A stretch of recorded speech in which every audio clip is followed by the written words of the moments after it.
Olá a todos e a todas, vamos dar continuidade ao nosso curso de Consciência e Conhecimento nos séculos 17 e 18 e vamos retomar agora a nossa discussão sobre a consciência no pensamento de John Locke, mais especificamente no ensaio sobre o entendimento humano.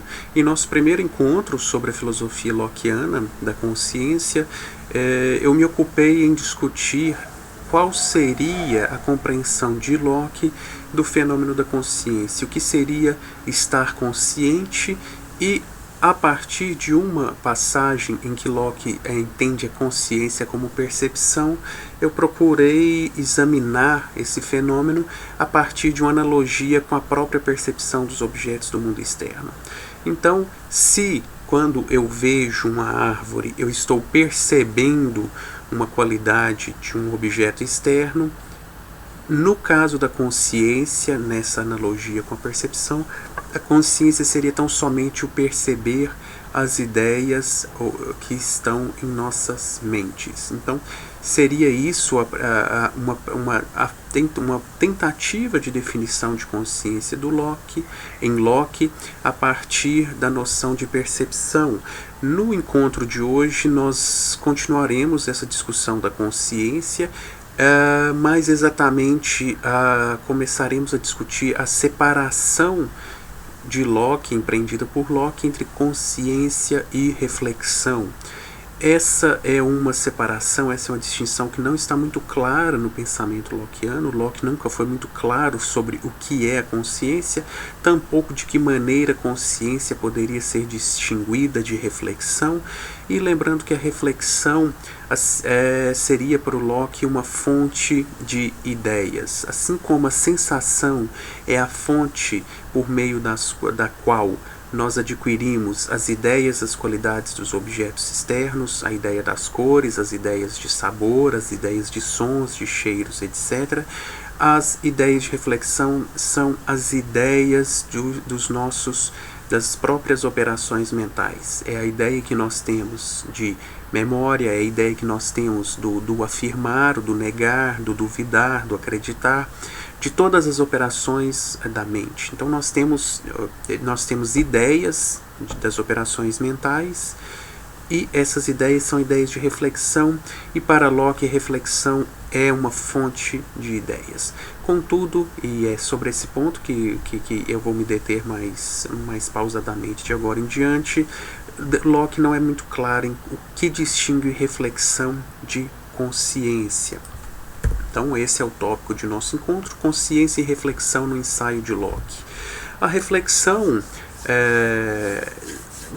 eu também tentarei operar essa separação entre consciência e reflexão a partir daquela analogia feita com a percepção, da consciência com a percepção.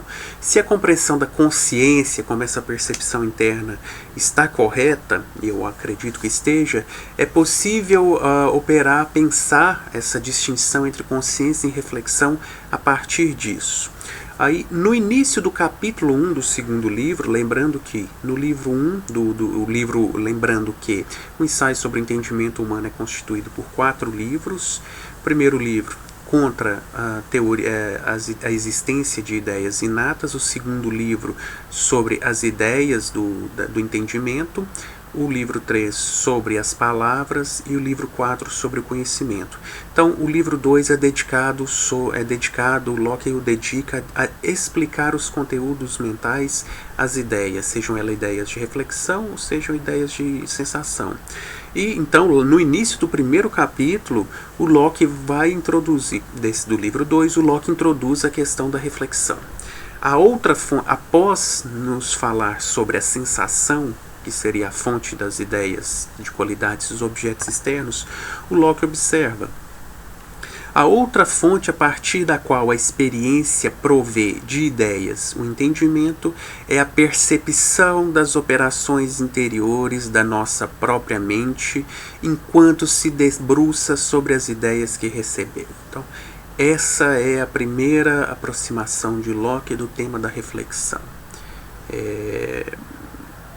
Que é uma fonte de ideias sobre uma fonte de ideias das operações que representam as nossas operações mentais, e essa primeira compreensão é por mais de um motivo bastante obscura e confusa.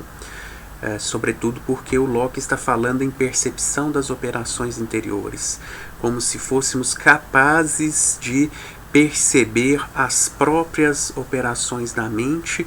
O que nós veremos logo na sequência é um tema bastante complicado, tanto na filosofia lockeana, e que um problema que se desenvolverá ao longo da história da filosofia entre os empiristas.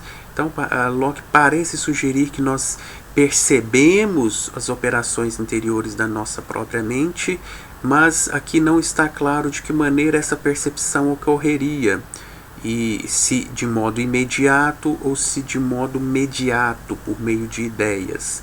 Então, o problema, como será visto, é: a nossa mente percebe as suas operações, está consciente, e aqui entra o tema da consciência, está consciente de suas operações por meio de ideias, de reflexão, ou diretamente. Então a questão será: nós podemos perceber as nossas próprias operações mentais, ou nós percebemos apenas ideias que representam essas operações?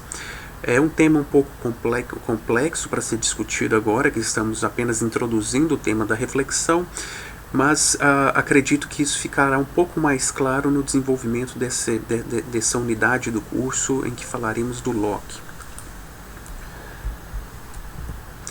A definição de reflexão oferecida por Locke muito se assemelha àquilo que é dito sobre a consciência. Então, parece que o Locke também está dizendo aqui que reflexão é uma percepção do que se passa no interior de nossas mentes, de nossos atos mentais. Então, sugestões como essa, feitas pelo próprio Locke, têm levado os intérpretes na literatura secundária a supor que, a pensar que o Locke não distinguiu entre reflexão e consciência. Então, consciência e reflexão seriam ambos os mesmos fenômenos mentais, ou seja, fenômenos que permitiriam termos ideias das nossas operações mentais, ideias que representariam essas operações. E para alguns intérpretes, além de Locke não ter distinguido entre um e outro fenômeno, o estar consciente e o refletir, é possível que o Locke também estivesse confuso a esse respeito. Então, o objetivo desse encontro é tentar pensar critérios que nos permitam separar entre reflexão e consciência de uma maneira rigorosamente de uma maneira exata, precisa, mostrando que Locke talvez não estivesse assim tão confuso a esse respeito. Eu reconheço, e isso os intérpretes que assim pensam, eles têm um pouco de razão, que o Locke não é muito claro a esse respeito. Então, eu reconheço que ele parece estar confuso, e eu não sei dizer se o Locke de fato pensou essa separação. O meu ponto será mais exatamente dizer que é possível pensar essa separação, ainda que o Locke não a tenha feito de maneira sistemática. Então, e eu vou tentar fazer essa separação entre reflexão e consciência, e depois vocês vão ver por que essa separação é importante, a partir de dois critérios distintos. Então, começando pelo primeiro, é o critério da atividade e voluntariedade. Então, esse é o primeiro critério para separar entre consciência e reflexão. Então, na percepção dos fenômenos mentais, na consciência, esse ato da consciência, esse fenômeno, é tanto passivo quanto involuntário. E suas atividades não dependem de atenção. Então, quando eu estou consciente de algo que se passa no interior de minha mente, essa consciência surge de maneira involuntária, porque não depende de um ato de minha vontade eu estar consciente disso que eu estou pensando ou sentindo, e também isso é algo passivo, porque é involuntário e não depende de atenção. Então eu não preciso deliberadamente voltar a atenção para o que se passa no interior da minha mente para estar consciente, por exemplo, de que eu estou com fome, ou que eu estou com sede, ou que eu estou afirmando algo, que eu estou negando. Estar consciente não depende de atenção. Isso ocorre involuntariamente dentro de nossas mentes. E a reflexão, diferentemente da consciência, e pelo menos em um de seus graus, porque o Locke vai operar e nisso ele vai ser um pouco mais claro, ele vai dizer que existem pelo menos 2 graus de reflexão. E em um desses graus de reflexão, que é a contemplação, a mente é ativa, ou seja, essa reflexão acontece por um movimento ativo da mente e voluntário, também dependente de atenção. Então nós deliberadamente, por um ato de nossa vontade, nós decidimos voltar a nossa atenção para o que se passa no interior de nossas mentes, para assim termos ter ideias mais claras e mais distintas de nossas operações. Então o Locke vai nos dizer, então, o mesmo acontece com as operações interiores da mente, que é a reflexão, consoante o homem seja mais ou menos reflexivo. Então aqui o Locke está falando em mais e menos reflexividade, ou seja, há graus de reflexão e, como dito, pelo menos um desses graus é uma atividade voluntária da mente, deliberada, e de voltar a atenção para o âmbito dos fenômenos mentais. É preciso uma ação voluntária da mente para dirigir o pensamento em direção às próprias operações mentais. É preciso querer se atentar ao que se passa no interior da mente. Então esse seria o ponto. Pelo menos em um dos graus de reflexão, nós precisamos querer refletir. É preciso querer voltar a atenção e procurar compreender isso que se passa no interior de nossas mentes.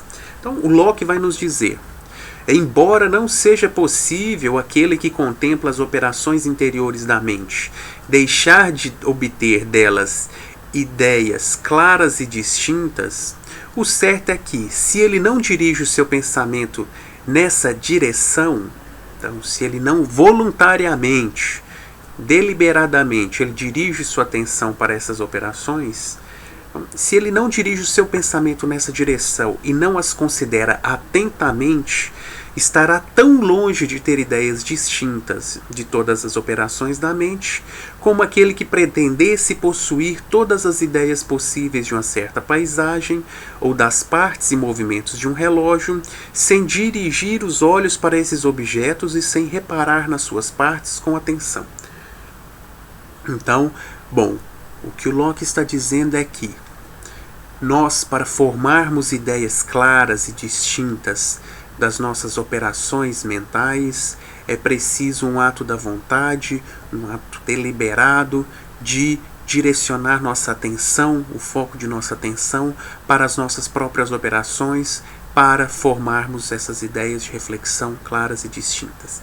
Esse é um trabalho que apenas os cientistas da mente ou os filósofos da mente irão desenvolver. Seres humanos, nas atividades comuns da vida, nos afazeres cotidianos, não estão preocupados em formar ideias claras e distintas sobre as suas operações, porque eles estão ocupados com outros afazeres. Então, mas o filósofo da mente, que quer falar cientificamente sobre os fenômenos mentais, quer explicar cientificamente o que se passa no interior de suas mentes, de sua mente, esse filósofo precisa ter ideias claras e distintas de reflexão.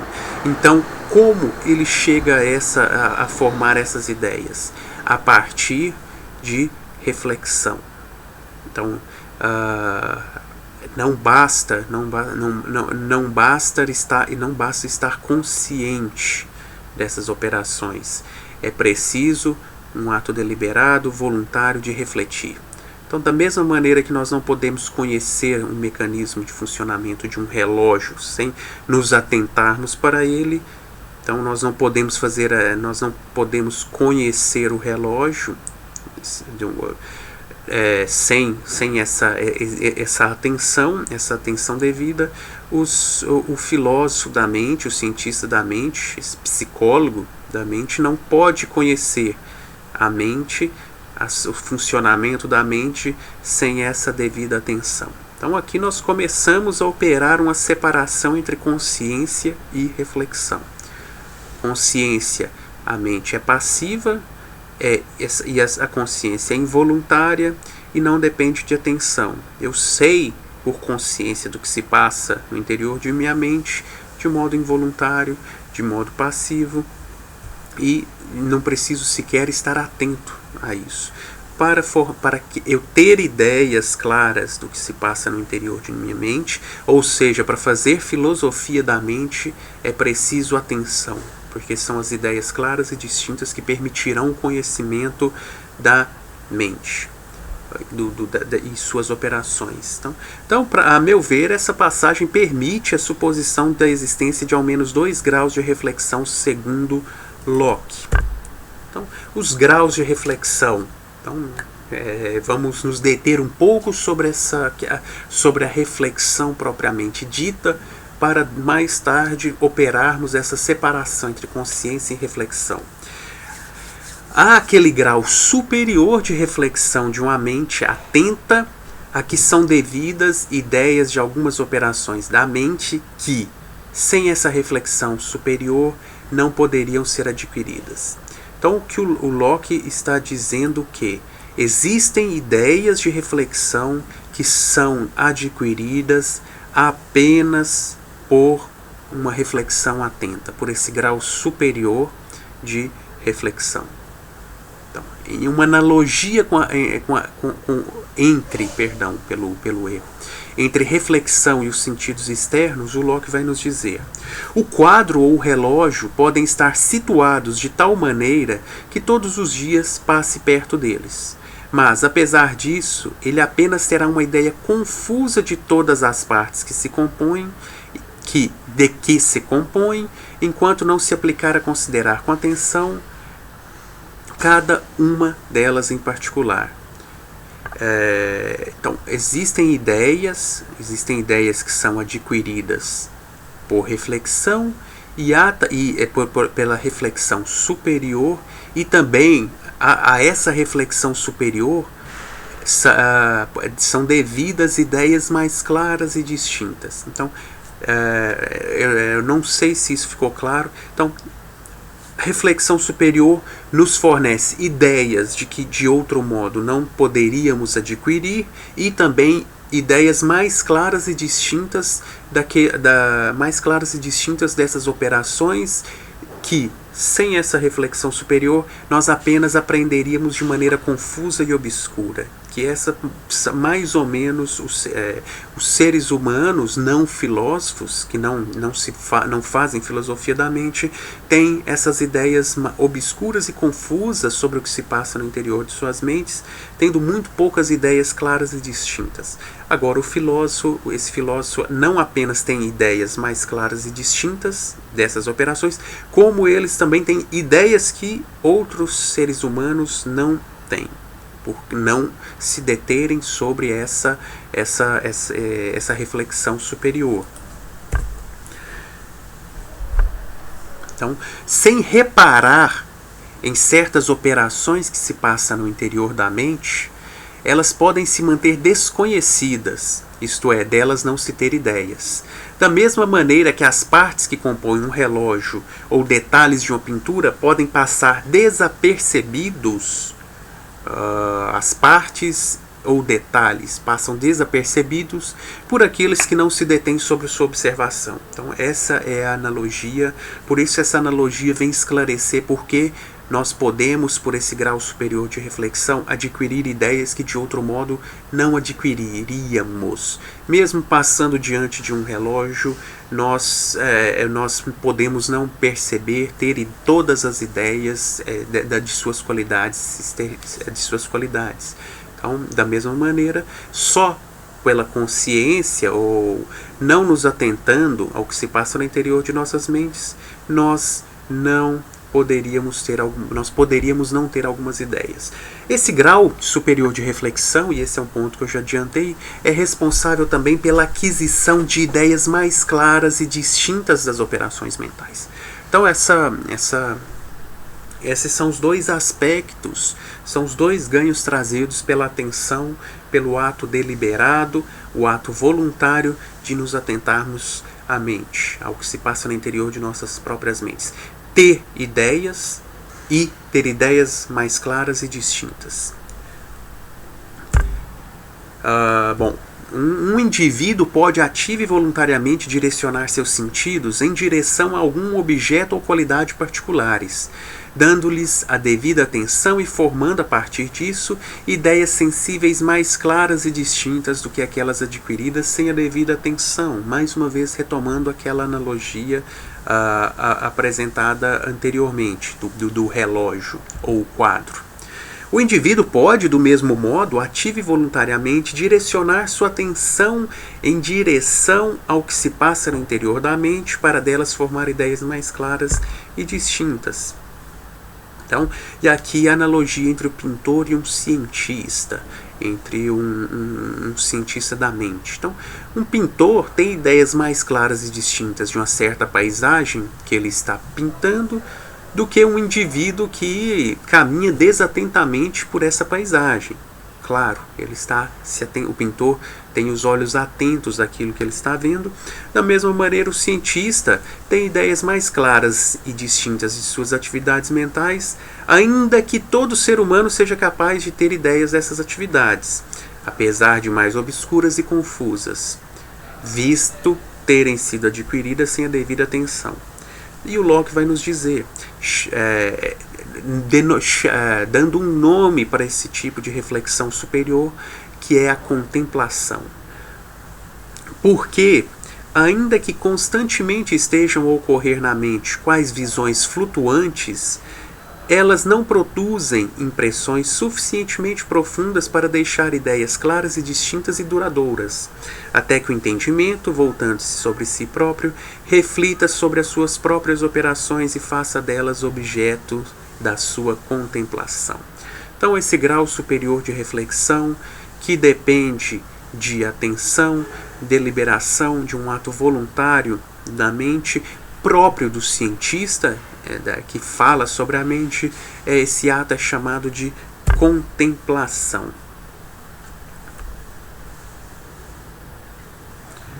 Então, sobre essa contemplação, mais uma vez retomando a ideia da origem de algumas de nossas ideias, o Locke vai dizer que é impossível possuir todas as ideias possíveis de uma certa paisagem ou das partes e movimentos de um relógio, sem dirigir os olhos para esses objetos e sem reparar nas suas partes com atenção.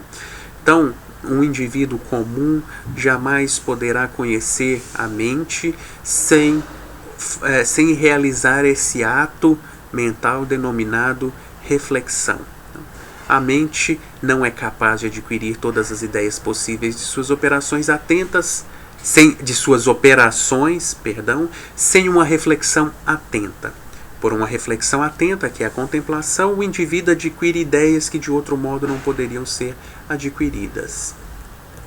Então, concluindo, lembrando que aqui nós estamos discutindo o primeiro grau de separação entre consciência, o primeiro critério de separação entre consciência e reflexão, que é atividade e voluntariedade. Se na consciência,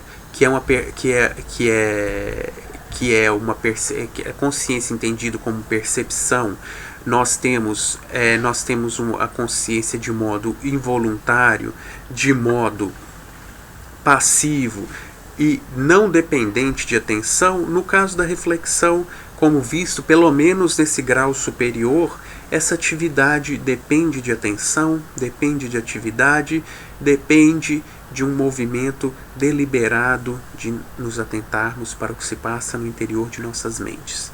Então, esse é o primeiro critério para tentar separar entre uma e outra. Contudo, ainda nos resta tentar explicar por que esse primeiro grau de reflexão, esse que não depende de atenção, que não depende de um ato voluntário, deliberado, por que isso não poderia ser chamado de consciência?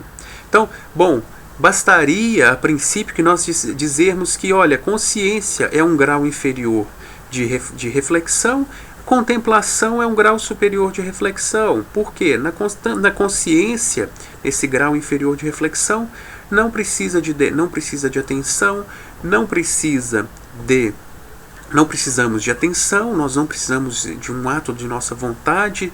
Então, resolveríamos assim essa pequena dificuldade interpretativa do ensaio do Locke, com essa sugestão que de fato tem defensores dessa posição na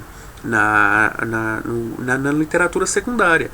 Bom, consciência é um primeiro grau de reflexão, contemplação um segundo grau de reflexão. Contudo, eu acho que aqui há um problema que vai ficar um pouco mais claro quando nós chegarmos ao segundo critério de distinção, em que o segundo critério de distinção entre consciência e reflexão é que o Locke vai fazer uma comparação, irá apresentar uma comparação, uma analogia da reflexão com um sentido interno. Então, o que eu entendo que o Locke quer dizer com isso? A reflexão, enquanto sentido interno, é uma fonte de ideias. Ela é uma fonte de ideias e a consciência não é uma fonte de ideias. A consciência é aquilo que permite o conhecimento dessas ideias. Eu sei dessas ideias em meu entendimento em virtude de delas ter consciência. Então, esse segundo critério me parece ser definitivo para separar entre um e outro, entre reflexão e consciência. Mas vamos por partes. Então, para que a distinção entre consciência e reflexão, inclusive naquele primeiro nível, onde a reflexão é passiva, involuntária e desatenta, então, para que essa separação possa ser traçada, nós podemos apelar para esse segundo critério. E esse segundo critério nós podemos encontrá-lo na analogia que o Locke apresenta entre a reflexão e os sentidos externos, ou os 5 sentidos. O Locke vai nos dizer: ainda que a reflexão, não seja um sentido, por nada ter que ver com os objetos, assemelha-se-lhe muito, todavia, e pode com propriedade ser chamada sentido interno. Então, da mesma maneira que nós temos 5 sentidos externos que nos oferecem diversas ideias sensíveis sobre qualidades dos objetos externos, nós teríamos um 6º sentido interno que nos ofereceria ideias de nossas operações. Então, assim como a sensação oferece à mente as ideias simples das qualidades dos objetos externos, a reflexão oferece à mente as ideias simples das operações mentais. Sem os sentidos externos, não há ideias de qualidades sensíveis. Sem a reflexão, o sentido interno, nessa analogia, não há ideias das operações. Então, e aqui a separação, esse segundo critério que eu acredito que nós podemos utilizar para separar entre um e outro fenômeno mental, entre o refletir e o estar consciente. Nas atividades da reflexão, nós temos apenas a aquisição de ideias, porque ela seria apenas um sentido, uma fonte de aquisição de ideias. A consciência, no entanto, é uma atividade a que são devidos juízos e crenças acerca dessas ideias. Ou seja, ao estar consciente, eu não apenas tenho uma ideia, eu julgo sobre a existência dessas ideias.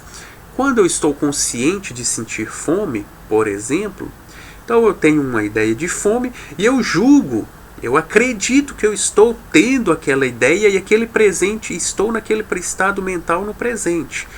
Então, eu não tenho apenas, pela reflexão, eu teria uma ideia do que representaria as mais diversas operações mentais, e pela consciência eu julgaria sobre eu estar ou não tendo esses estados mentais representados por essas ideias. Vamos, mais uma vez, vamos com um pouco mais de calma para que isso fique um pouco mais claro. Então, para explicar isso, e como aconteceu no Descartes, eu fui alguns momentos ao Thomas Reid. Mais uma vez eu vou ao Thomas Reid para apresentar essa compreensão do que é um sentido entre os filósofos do século 17 e 18. Então, vamos lá. Para reforçar a importância dessa analogia entre a reflexão e os sentidos, para se compreender o que Locke tem em vista por reflexão, é possível recorrer à interpretação de Reid acerca do uso do termo sentido, senso, ou sense, nos séculos 17 e 18. Vamos nos atentar ao que Reid nos diz. Reid observa que entre os autores desse período, esse termo é na maior parte das vezes utilizados para significar apenas aqueles poderes mentais por meio dos quais ela, a mente, seria capaz de produzir suas concepções ou suas noções, ou, como no caso de Locke, suas ideias. Então, o termo sentido, sense, é utilizado por esses autores apenas para falar daquelas atividades mentais que oferecem ideias para a mente, que produzem ideias. Então, os sentidos externos, por exemplo, formam as ideias das qualidades dos objetos externos. O sentido da beleza, que é o gosto, e aqui nós vamos encontrar nos séculos 17, no início do século 18, nós vamos encontrar autores, filósofos, que vão, mais especificamente, o Conde de Shaftesbury e o Hudson, que vão dizer que nós temos um sentido interno chamado gosto, que por meio do qual nós adquirimos qualidades estéticas dos objetos, tanto os objetos da natureza e da arte, e que nos permitiria conhecer a beleza desses objetos. Ou seja, nós teríamos bom, para que não fique muito confuso. Então, há alguns autores que vão dizer que há um sexto sentido interno. Além dos 5 sentidos externos, nós teríamos um sexto sentido interno, por meio do qual nós adquiriríamos ideias das qualidades estéticas dos objetos. Nós perceberíamos a beleza dos objetos. E esses mesmos autores, o Shaftesbury e o Hudson, Francis Hudson, também acreditam na existência de um sétimo sentido ou um segundo sentido interno, que seria o sentido moral, que nos permitiria adquirir as ideias do certo e do errado, da virtude e do vício. Então, além dos 5 sentidos externos, nós teríamos, entre esses autores, um sexto e um sétimo sentidos internos.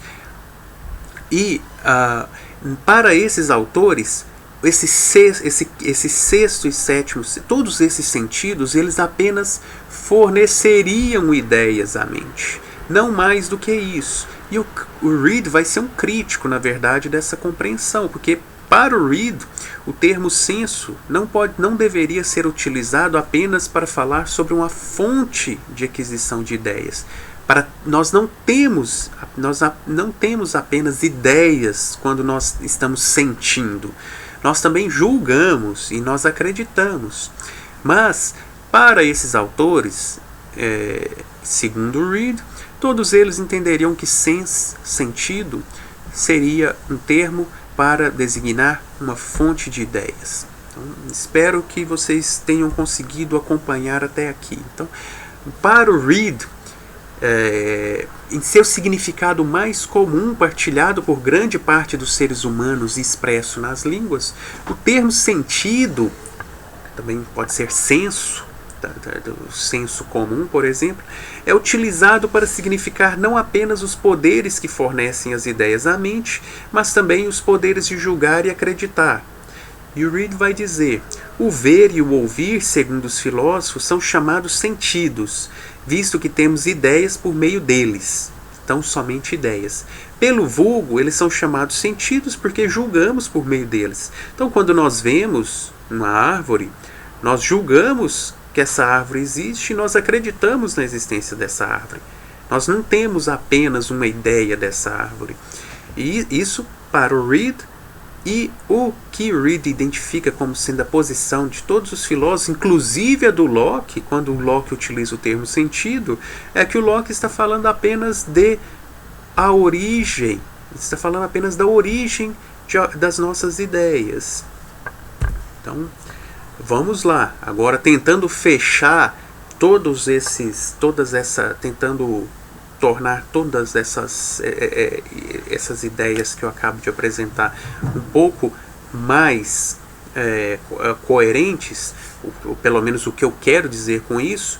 O ponto é o seguinte: ao aproximar a reflexão dos sentidos, é possível entender que Locke, se Reid tem razão nessa sua interpretação, e eu acho que tem, é possível entender que Locke tem em vista por reflexão uma atividade mental que, fundamentalmente, produz ideias, seja em suas atividades atentas ou desatentas. Então, de que modo nós poderíamos distinguir entre consciência e reflexão? A reflexão, para o Locke, tão somente uma fonte de ideias, enquanto a consciência, o que permite conhecer essas ideias, são os nossos juízos e crenças acerca dos estados mentais que são representados por essas ideias. Então, o resultado das atividades de uma reflexão desatenta, passiva e involuntária, assim como da atenta também, mas nesse caso nós queremos separar aquele primeiro grau de reflexão da consciência. O resultado das atividades de uma reflexão inferior, nesse menor grau, é a aquisição de ideias, ao passo que a consciência é uma operação que julga sobre o que se passa na própria mente e não fornece ideias dessas operações mentais. Então, o que eu quero dizer, eu não sei, eu estou repetitivo porque eu não sei se isso está claro. Então, consciência e reflexão são atividades, são fenômenos mentais completamente distintos. Pela reflexão, eu tenho ideias. Então, somente isso para o Locke. Pela consciência, eu conheço essas ideias e julgo sobre essas ideias e acredito nessas ideias. Então, a consciência é uma atividade que permite conhecimento no sentido de ser uma atividade que julga. Eu sei que estou tendo esse estado mental, eu acredito que estou tendo esse estado mental. Então, isso tudo no âmbito epistêmico. Então, nós temos juízos devidos à atividade da consciência, um pouco do que nós falamos quando discutimos o Descartes. Então, quando eu estou tendo um determinado estado mental, estou com fome, eu estou consciente desse estado, eu julgo e eu acredito que esse estado mental existe, que eu estou nesse estado mental.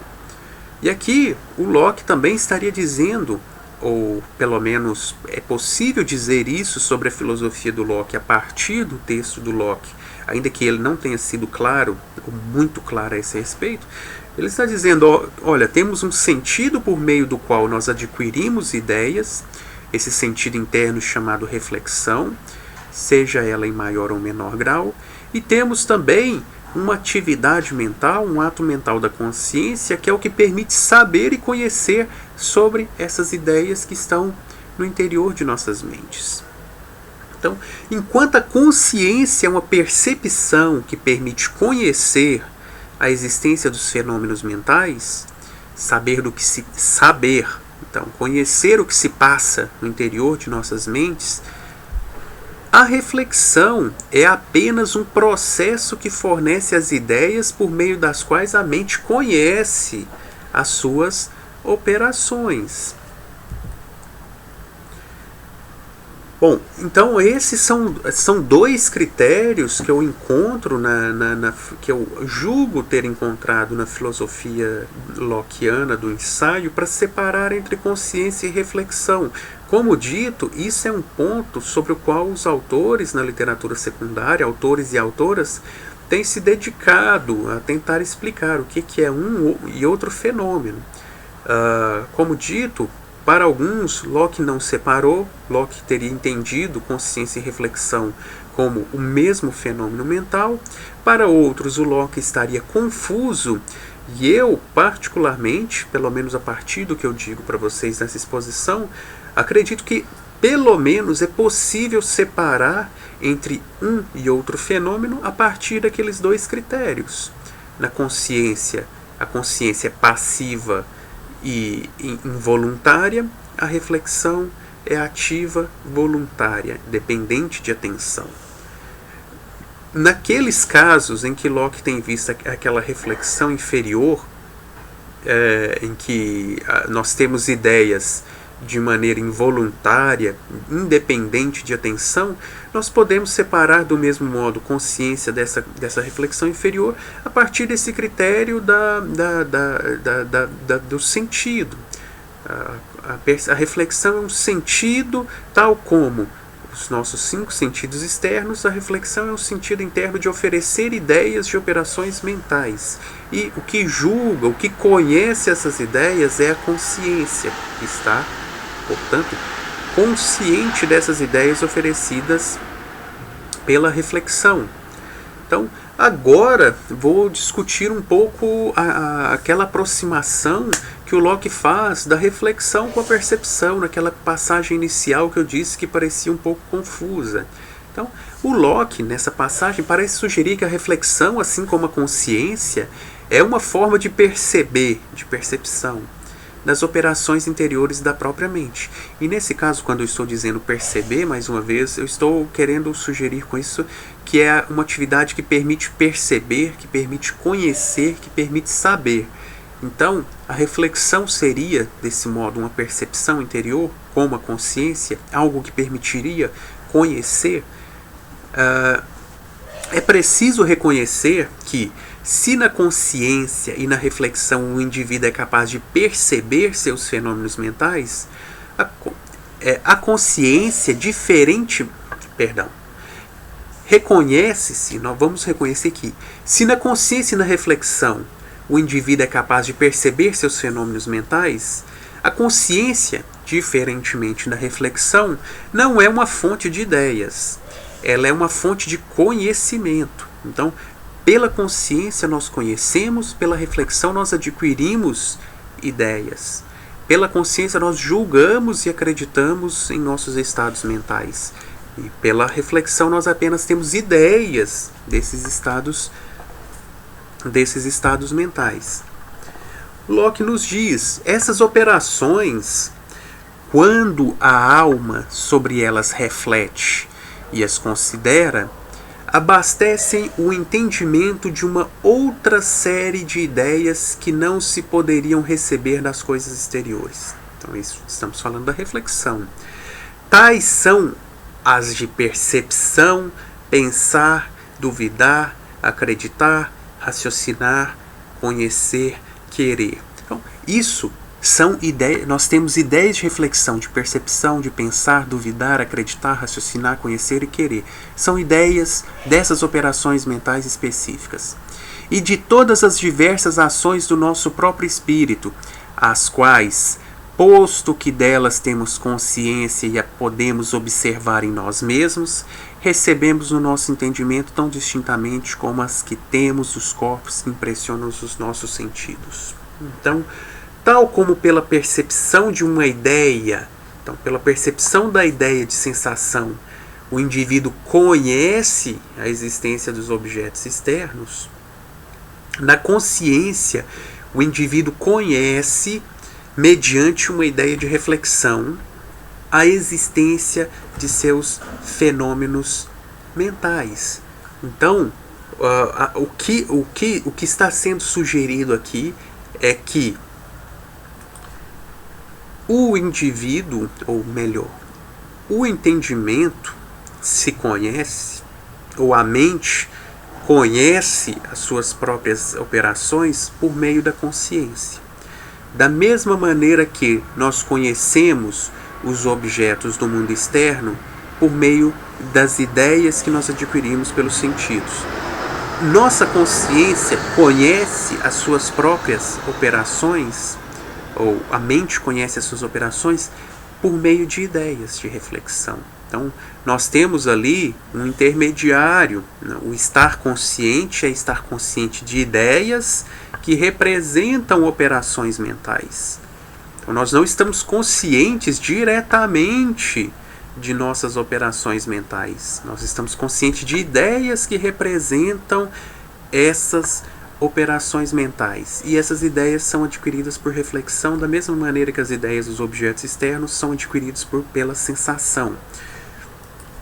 Então, estar no entendimento é ser conhecido para Locke. Então, lá no início do livro 1 do ensaio sobre entendimento humano, ao estar discutindo a existência de ideias inatas, o Locke vai nos dizer: por conseguinte, aquele que fala em noções inatas não pode entender por tal verdades existentes no espírito. Não pode entender por tal verdades existentes no espírito, embora por ele ignoradas, dado que a expressão estar no entendimento significa precisamente ser conhecido. Então, quer dizer, estar consciente, estar no entendimento é ser conhecido, e se está no entendimento é objeto da consciência que conhece. De fato, estar no entendimento e não ser conhecido, estar no espírito e nunca ser apreendido, é o mesmo que dizer que algo está e não está no espírito e no entendimento. Então, concluindo, o indivíduo conhece os fenômenos de sua mente, e esse conhecimento é permitido pela atividade da consciência. Atividade essa que depende da reflexão como a fonte das ideias sobre as quais a mente julga. Então, eu encerro aqui essa exposição com esse problema que vamos discutir bem mais detidamente adiante, tanto em Locke, quanto em Berkeley, quanto em Hume, que é o problema de Locke parece, como vai acontecer também com Hume. O Locke está reconhecendo que nós não percebemos diretamente o que se passa no interior de nossas mentes. Nós percebemos isso, nós estamos conscientes disso por meio de ideias. E então há ali há uma limitação do conhecimento da mente, na medida em que esse conhecimento é mediado por ideias, e como veremos em algum momento nesse curso, é claro que nós podemos nos perguntar se as ideias de reflexão, as nossas ideias que representam essas operações mentais, representam adequadamente essas operações. Então, podemos conhecer seguramente o que se passa no interior de nossas mentes por meio dessas ideias, dessas imagens que representariam essas operações, mas ficamos aqui, interrompo aqui essa exposição, e essa foi a minha tentativa de explicar o que seria consciência para Locke e o que seria reflexão. Consciência é perceber o que se passa no interior de nossas mentes. E nessa percepção interior, nós conheceríamos os fenômenos mentais, os estados mentais em que nós estamos. Nós julgamos e acreditamos na existência desses estados mentais quando nós estamos conscientes desses estados. A reflexão, por outro lado, seria apenas um sentido interno, uma fonte que ofereceria ideias de reflexão para que a mente pudesse delas estar consciente. E para isso eu tentei apresentar dois critérios: o critério da atividade e voluntariedade e da atenção, e o mais decisivo, a meu ver, que é o critério do sentido. A interpretação de que a reflexão é tão somente um sentido, e como Reid procura mostrar em seus trabalhos, esses autores entendem sentido apenas como uma fonte de... Um sentido é tão somente uma fonte de ideias, não é uma faculdade julgadora, uma faculdade que permite conhecimento, é apenas fonte de ideias. Então seria apenas aquilo que nos dá as ideias para que nós possamos estar conscientes.